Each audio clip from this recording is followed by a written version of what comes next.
देश भर में कोरोना के मामलों में लगातार बढ़ोतरी हो रही है, काफी तेजी के साथ। एक्टिव केस की अगर बात करें तो ये संख्या बढ़कर 5700 के पार पहुंच चुकी है। देश में एक्टिव कोविड मामलों की संख्या 5755 पहुंच चुकी है। पिछले 24 घंटे में 391 मामले सामने आए हैं। पिछले 24 घंटे में 4 लोगों की मौत भी हुई है। तो देखिए, एक्टिव केसेस की जिस तरीके से यहाँ पर संख्या बढ़ रही है, उसी तरीके से यहाँ पर मौत का आंकड़ा भी अब बढ़ने लगा है, जो वाकई में चिंता का सबब बनता जा रहा है।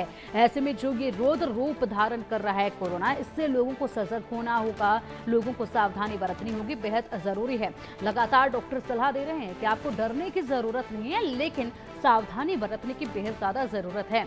देखिए, हर वक्त आपको आंकड़े जो है वो बताए जा रहे हैं। इंडिया न्यूज लगातार आपके सामने आंकड़े रख रहा है। ये आंकड़े बताने का मकसद सिर्फ एक है, आपको डराना नहीं, बल्कि आपको जागरूक करना है, ताकि आप जागरूक हो और सावधानी बरतें और देश में इन बढ़ते आंकड़ों को रोकने में अपना अहम योगदान आप दे सकें। इसलिए गौर कीजिए इन आंकड़ों पर। इन आंकड़ों को भी हल्के में मत लीजिए, क्योंकि ये आंकड़े बता रहे हैं कि किस तरीके से लगातार कोरोना का कहर एक बार फिर से बढ़ता जा रहा है। कोरोना एक बार फिर से रौद्र रूप धारण करता जा रहा है। थमने के नाम नहीं ले रहे हैं कोरोना के आंकड़े। अब देश भर में कोरोना के मामलों में लगातार तेजी के साथ बढ़ोतरी हो रही है। एक्टिव केस की संख्या बढ़कर 5700 के पार पहुंच चुकी है। देश में एक्टिव कोविड मामलों की संख्या की अगर हम बात करें तो 5755 आंकड़े हैं। पिछले 24 घंटे में 391 मामले सामने आए हैं। 24 घंटे में 391 मामले सामने आए हैं, सोचिएगा जरा। पिछले 24 घंटे में 4 लोगों की मौत भी कोविड से हो चुकी है। 15 दिनों में कोविड के एक्टिव मामलों में 20 गुना वृद्धि हुई है। तो देखिए, 15 दिन के अंदर, सिर्फ 15 दिन के अंदर जो एक्टिव मामले हैं वो 20 गुना बढ़ चुके हैं। यानी कि इससे अंदाजा आप लगा सकते हैं कि कितनी तेजी के साथ कोरोना अपने पैर पसार रहा है। 27 राज्यों को अपनी चपेट में ले चुका है। ये नया वेरिएंट बेहद खतरनाक है, लेकिन डरने की बिल्कुल भी जरूरत नहीं है, नर्वस होने की जरूरत नहीं है। आपको बस सावधानी बरतनी है। सावधानी आप कैसे बरतेंगे? 2 गज की दूरी, मास्क है जरूरी। ये तमाम जो पीछे बातें कही गई थी उनको आप याद रखिए। बस इन्हीं चीजों का आपको पालन करना है। इसके अलावा आप खुद को बचा सकते हैं, अपने परिवार को भी बचा सकते हैं। अब चलिए, अधिक जानकारी के लिए अलग अलग जगहों का रुख करेंगे। हमारे सहयोगी लगातार ग्राउंड जीरो पर बने हुए हैं, जो कि अपडेट दे रहे हैं। नोएडा से हमारे सहयोगी महेंद्र वहीं का रुख करेंगे। महेंद्र, नोएडा में फिलहाल कोविड को लेकर क्या हालात हैं? अस्पतालों की कैसी आपको तैयारी, रिएक्शन इस वक्त देखे जा रहे हैं? डॉक्टर्स का क्या कहना है? विस्तार से सब बताइएगा। बिल्कुल पिंकी, देखिए अभी मैं अपडेट दे दूं। बीते 24 घंटे में अगर बात करें, कोरोना के 28 नए मामले सामने आए हैं। आप 48 घंटे की बात करें तो ये 38 नए मरीज थे। यानी कि कुल अब तक पूरे जनपद में, यानी कि नोएडा और ग्रेटर नोएडा में 218 कोरोना के मामले हैं वो सक्रिय है। इनमें से 215 का जो इलाज है वो होम आइसोलेशन पे है, यानी कि घर पर इनका उपचार हो रहा है। बाकी जो 3 मरीज हैं उनका अस्पताल में इलाज हो रहा है। मगर इसमें एक बड़ी खबर ये थी, और स्वास्थ्य विभाग को हिलाने वाली खबर ये थी, कि जो 3 महीने की मासूम बच्ची थी उसकी कोरोना से मौत हो गई थी दिल्ली में। दरअसल जब उसको नोएडा के जिला अस्पताल में भर्ती कराया गया था तो उसको डिहाइड्रेशन की प्रॉब्लम थी, निमोनिया की प्रॉब्लम थी।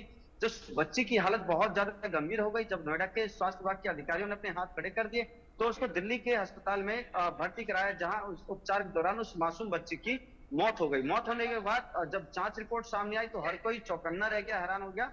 उस बच्ची को कोविड था, यानी कि कोरोना था उस बच्ची को।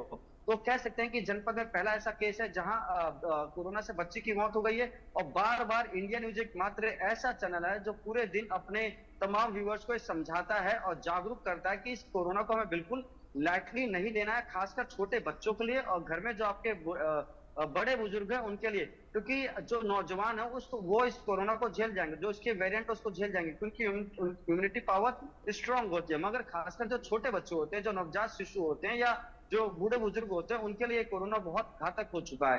क्योंकि 218 केस पूरे जनपद में आना बहुत बड़ी एक संख्या है। पूरे उत्तर प्रदेश में सबसे ज्यादा अगर कोरोना से कोई जिला प्रभावित हो रहा है तो नोएडा और ग्रेटर नोएडा। और बात करें स्वास्थ्य विभाग की तैयारी की, तो स्वास्थ्य विभाग पूरी तरीके से यहाँ फ्लॉप साबित हो रहा है। चाहे सीएमएस की बात करें, चाहे सीएमओ की बात करें, हर कोई अपने चैम्बर से निकलने को राजी नहीं होता। सीएमएस के पास जाते हैं वो टोपी ट्रांसफर सीएमओ पे करती है, सीएमओ पे चले जाते हैं तो डिप्टी सीएमओ पे करती है, यानी कि किसी की जवाबदेही नहीं है। मैं अगर ये बात जो नोएडा के स्वास्थ्य विभाग की जो बात है, ये बताना चाहूंगा कि किस तरीके से जिस शहर को हाईटेक नजरिए से देखा जाता है, जिस शहर को ऊंची ऊंची इमारतें हैं, जहां मेट्रो है, बड़े बड़े मॉल है, बड़े बड़े निजी बड़े अस्पताल है, वहां अगर सरकारी स्वास्थ्य सुविधाओं की बात करें तो बिल्कुल फ्लॉप साबित होती है।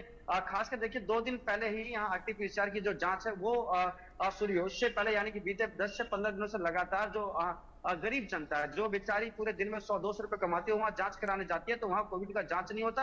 हम्म। दूसरी तरफ अगर बात करें, कोई स्पेशल वार्ड जिला अस्पताल में नहीं बनाया गया है। जब हम लोग मीडिया कर्मी सीएमएस के पास या सीएमओ के पास जाते हैं तो एक दूसरे के ऊपर वो टोपी ट्रांसफर करते हैं और जानकारी देने में आनाकानी करते हैं। या आलम यह है कि अगर आप किसी डॉक्टर को इमरजेंसी केस में फोन भी करोगे तो आपका नंबर वो ब्लॉक तक कर देते हैं। तो मैं कहना चाहूंगा सूबे के जो डिप्टी सीएम स्वास्थ्य मंत्री ब्रजेश पाठक जी, कि आपके जो यहाँ अधिकारी है जो तैनात है वो केवल यहाँ कमीशन के लिए आए। यहाँ अगर सीएमएस की बात करें ठीक रेणु है। अग्रवाल, बिल्कुल जिनका बिल्कुल ट्रांसफर महेंद्र, यानी कि आप बता रहे हैं ग्राउंड जीरो से आप जो अपडेट दे रहे हैं वो यही है कि अभी जो है चिकित्सा विभाग भी ज्यादा जागरूक नजर नहीं आ रहा है। मामले बढ़ रहे हैं लेकिन जो तैयारियां अस्पतालों में चेकिंग को लेकर होनी चाहिए, इलाज को लेकर होनी चाहिए और साथ ही साथ लोगों को जागरूक करने को लेकर होनी चाहिए, वो हो नहीं रही है। जिस तरीके से सावधानी बरतने की हम बात कर रहे हैं वो अभी फिलहाल जो है स्वास्थ्य विभाग की तरफ से नोएडा में तैयारियां नहीं देखी जा रही हैं। ठीक है, आएंगे आपके पास। फिलहाल मुंबई का भी रुख कर लेते हैं। हमारे सहयोगी सुधाकर हमारे साथ जुड़े हुए हैं। सुधाकर, क्या कुछ अपडेट आप दे रहे हैं मामलों को लेकर, सबसे पहले बताइएगा। मामले जो है मुंबई के मामले जो में बढ़ोतरी हो रही है और दिन ब दिन जो इसकी संख्या जो है वो बढ़ रही है। रोज पहले जो 30-40 थे, अभी वो 100 के आसपास आंकड़े हो गए थे और 100 के रोज पॉजिटिव आ रहे हैं। और ये मुंबई से ज्यादा पुणे में हो रहे हैं। पुणे में 34 पॉजिटिव आए हैं और मुंबई में 37 पॉजिटिव आए हैं। और ये टोटल पॉजिटिव है जो ये 120 के आसपास टोटल पॉजिटिव है। और ये जो आंकड़े हैं पूरे महाराष्ट्र के आंकड़े हैं और ये दिन ब दिन बढ़ते जा रहे हैं। देखा जाएगा तो ये प्रशासन को जब पूछा इसके बारे में कि आंकड़े कैसे बढ़ रहे हैं, तो उनका कहना है कि हम टेस्ट जो है वो ज्यादा से ज्यादा टेस्ट करते हैं, इसीलिए ये आंकड़े जो है ये बड़े आंकड़े आ रहे हैं। ठीक है सुधाकर, आएंगे आपके पास। फिलहाल महाराष्ट्र का रुख करेंगे जहां से बड़ा अपडेट कोविड को लेकर आ रहा है। महाराष्ट्र में कोरोना के 114 नए केस मिले हैं। महाराष्ट्र में कोरोना से आज एक और मौत हो चुकी है। महाराष्ट्र में अब कोरोना के 577 एक्टिव केस देखे जा रहे हैं। देखिए, लगातार ये संख्या बहुत तेजी के साथ बढ़ रही है, लगातार ये आंकड़े तेजी के साथ बढ़ रहे हैं। ऐसे में चिंता का सबब बनते जा रहे हैं क्योंकि रौद्र रूप धारण कर रहा है कोरोना। लोगों को सतर्क रहने की बेहद ज्यादा जरूरत है। महाराष्ट्र में सबसे ज्यादा मामले इस वक्त देखे जा रहे हैं। केरल की बात करें, वहां पर सबसे ज्यादा मामले इस वक्त देखे जा रहे हैं। और आज महाराष्ट्र में कोविड से एक और मौत हो चुकी है। मौत का आंकड़ा भी तेजी से बढ़ रहा है, इसलिए हल्के में बिल्कुल भी ना लें। अगर आपको लगता है कि आपने वैक्सीन लगवा ली है और अब कोविड आपका कुछ नहीं कर सकता है तो आप गलत हैं। आपको अपने इम्यून सिस्टम को मजबूत करना होगा और सावधानी तमाम आपको बरतनी होगी। इसीलिए इन आंकड़ों का बताए जाने का मकसद यही है इंडिया न्यूज का कि आप जो हैं अपनी सेहत का विशेष ध्यान रखना अभी से शुरू कर दें। हमारे सहयोगी सुधाकर का रुख करेंगे। सुधाकर, लगातार आंकड़े बढ़ रहे हैं। महाराष्ट्र में एक और मौत हो चुकी है और फिलहाल यहाँ पर एक्टिव केस की अगर बात करें तो 577 पहुंच चुके हैं। वाकई में बेहद तेजी के साथ ये आंकड़े बढ़ रहे हैं सुधाकर। हाँ, बहुत तेजी से आंकड़े बढ़ रहे हैं। मुंबई और जो पूरा मेट्रोपॉलिटन मैजिस्ट्रेट एरिया है और जो महानगर पालिका है, मतलब कोल्हापुर महानगर पालिका हो, सांगली महानगर पालिका हो, अकोला महानगर पालिका हो, पुणे महानगर पालिका हो, बाद में पिंपरी चिंचवड महानगर पालिका हो, थाने महानगर पालिका हो, तो यहाँ पर जो आंकड़े जो है तो रोज के आंकड़े इनके बढ़ रहे हैं। और इनका जो कहना है कि जो हम टेस्ट कर रहे हैं वो टेस्ट की वजह से बढ़ रहे हैं। लेकिन यहाँ पर जो है लोग जिस तरह से प्रिकॉशन लेना चाहिए उस तरह से प्रिकॉशन लेते हैं ऐसा नहीं नजर आता। और इसीलिए इसके आंकड़े जो है वो बढ़ रहे हैं। आंकड़े जो है वो सैकड़ों में आंकड़े ही बढ़ रहे हैं। बिल्कुल, आंकड़े तेजी से बढ़ रहे हैं। और सुधाकर, ये भी जानना चाहेंगे कि केरल और महाराष्ट्र, यहाँ पर इस वक्त सबसे ज्यादा मामले जो हैं वो देखे जा रहे हैं। महाराष्ट्र की जनता कोविड को कैसे ले रही है, इस महामारी को कैसे ले रही है? क्या लोगों के चेहरे पर मास्क नजर आ रहे हैं? क्या बाजारों में अब लोग जाने से बचते नजर आ रहे हैं? क्या लोगों के बीच में हलचल इसको लेकर देखी जा रही है?